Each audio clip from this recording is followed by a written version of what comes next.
கோலி talk Kollywood news.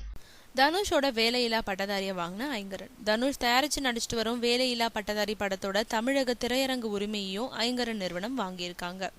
Dhanush 2 படங்களை தயாரிச்சுட்டு வராரு. சிவகார்த்திகேயன் நடிப்புல துரை செந்தில்குமார் இயக்கி வரும் டானா, வேல்ராஜ் இயக்கத்துல தனுஷே நடிச்சிட்டு வரும் வேலையில்லா பட்டதாரி.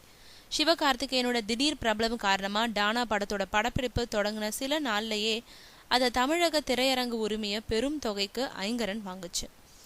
வேலையில்லா பட்டதாரிய சொந்தமா வெளியிடுறதா யாருக்காவது மொத்தமா தந்துடலாமான்ற யோசனையில இருந்த தனுஷ் இப்போ வேலையில்லா பட்டதாரியையும் ஐங்கரனுக்கே கொடுத்திருக்காரு.